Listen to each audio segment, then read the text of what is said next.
Valet ignores black couple with Lamborghini, then gets fired when he sees who they are.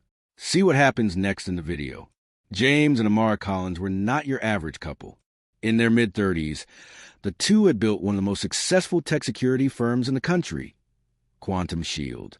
Known for its state-of-the-art AI surveillance systems and luxury-level clientele, their software protected government buildings, international airports, and the homes of the rich and famous. They had contracts with Fortune 500 companies. Their client list read like a Forbes cover. But unlike many who let money change them, James and Amara were humble, focused, grounded, and most of all, black excellence personified. They were invited to Miami by the CEO of Solaris Hotel Group, a luxury chain known for its elite clientele and multi-billion-dollar portfolio. Solaris wanted a tech upgrade. They wanted Quantum Shield. So the couple flew in for a weekend stay, driving their Lamborghini from their nearby vacation home. No PR team, no announcement, just business. When they pulled at the hotel, the valet, a young man named Kevin, glanced at them, then immediately looked away, as if he'd seen something irrelevant. James stepped out, keys in hand, and calmly said, "Good afternoon." Kevin, arms folded, leaned against the valet podium, looking past him. "You can't park here," Kevin said flatly. James blinked. "Excuse me, this is valet drop-off. For hotel guests only." "We are guests," Amara said, her voice polite but firm. Kevin chuckled. "Sure you are." He didn't ask for their names. Didn't ask for confirmation. Didn't even check the guest list. Instead, he rolled his eyes, whistled toward a bellboy, and said loud enough for others to hear, "Hey, get security. We got people loitering in a Lambo." James and Amara exchanged a look. Loitering? In a $500,000 supercar? But before they could respond, the hotel manager walked out, and the moment everything shifted began. Maria Delgado, the hotel's guest services manager, had been expecting James and Amara. She had a penthouse suite ready, complimentary champagne, a handwritten welcome letter, and a meeting room booked for their high-profile partnership discussion with the CEO. So when she stepped outside and saw the couple, and the valet ignoring them, her heart dropped. "Oh, my God," she whispered, rushing forward. "Mr. and Mrs. Collins?" she called out. Kevin looked up sharply. "Wait, Mr. and Mrs. Collins? The same name from the CEO's calendar?" Maria was already apologizing profusely. "I'm so sorry for the delay. Please, let me take care of everything." James was calm. Too calm. "Your valet refused to park our car," he said. "Told us we didn't belong." Maria froze. Amara added, "He told us to move along. Said we were loitering." Kevin's face went pale. "I didn't know. But that's the point, isn't it?" Amara said coolly, "You didn't even try." The silence that followed was louder than anything Kevin could say. Maria's voice trembled. "This will be reported. Immediately." "No need," James said. "We'll handle it. Ourselves." Because what Kevin didn't realize was that the couple wasn't just staying at the hotel. They were evaluating it, assessing its service, its professionalism, its potential as a long-term corporate partner. And in that single moment, he had just cost the hotel millions and cost himself his job. Hours later, in the executive conference room, James and Amara sat opposite the Solaris CEO, a man named Richard Hanover. He was enthusiastic, full of energy, and eager to sign the partnership. James, however, was measured. "There's something we need to discuss first," he said. Richard raised an eyebrow. "Is there a problem?" James nodded. "Your valet." Richard looked confused. "What about him?" Amara told him everything. Every word. Every dismissal. Every insult wrapped in indifference. And when she finished, Richard's face turned red. Not from embarrassment, but rage. "That is unacceptable," he snapped. "I can't apologize enough." James nodded. "I'm not asking for an apology. I'm asking if this is the culture your company promotes. Because I don't do business with people who treat my community like we're second class." Richard swallowed hard. "I understand," he said quietly. "He'll be fired immediately." "No," Amara said sharply. "Don't fire him to save face. Fire him because you're changing how your company operates. Because if he treats us like that, imagine how he treats others.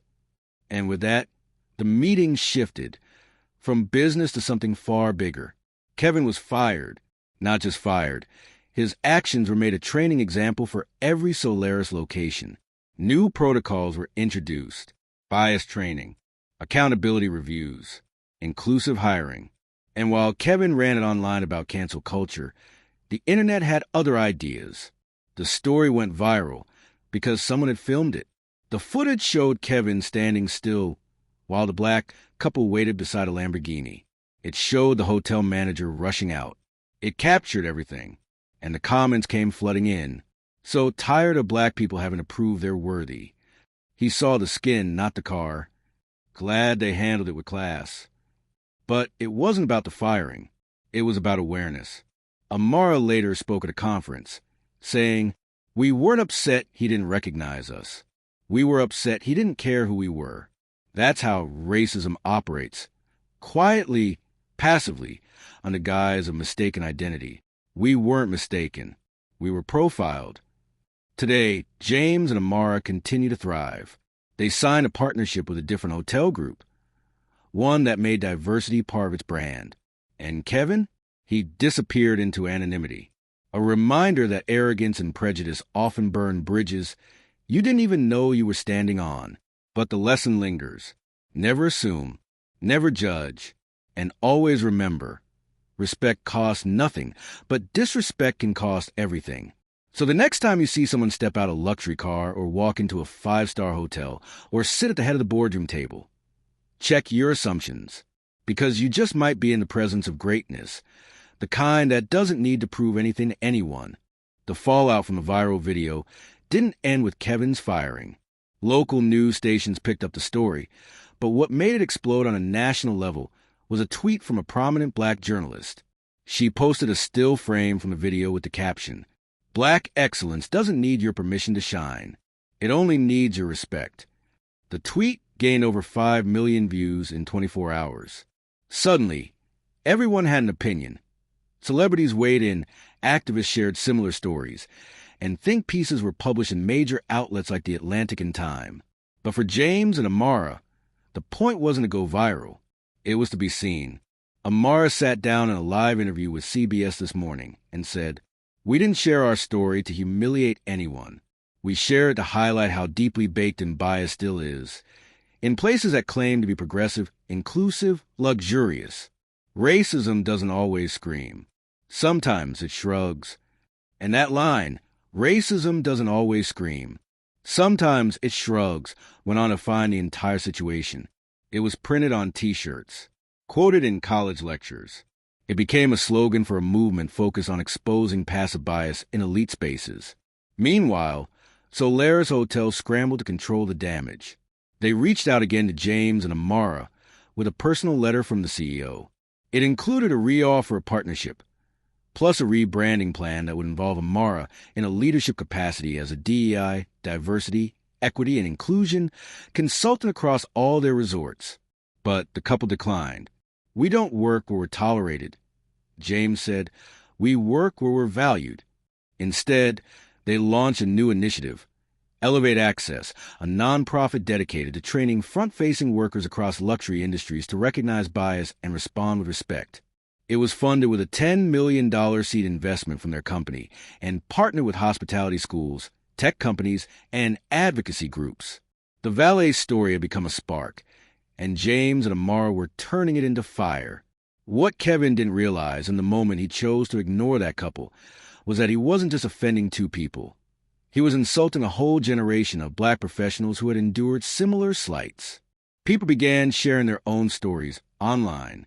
A black doctor who was mistaken for a hospital janitorial staff before performing emergency surgery. A black woman who was followed in a designer store only to later be revealed as the owner of the mall. A black man who was arrested for stealing his own luxury SUV parked outside his home. Each story resonated. Each story mirrored James and Amara's.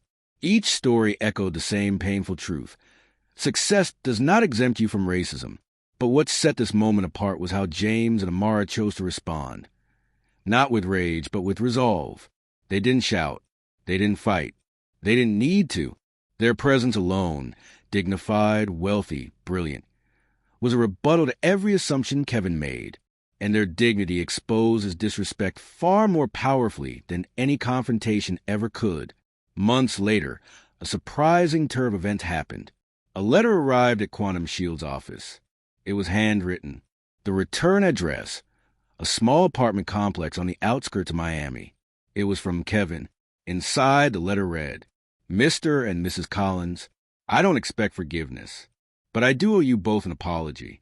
That day I saw your car, I made a snap judgment. I thought I knew who belonged and who didn't. I thought I was just doing my job. But what I was really doing was projecting ignorance. I lost my job. I lost a lot, actually. And for a while, I was angry at you. I told myself you got me fired. But the truth is, I fired myself. Watching the video over and over, seeing how calm and respectful you were, it made me face something ugly in myself. I've started over.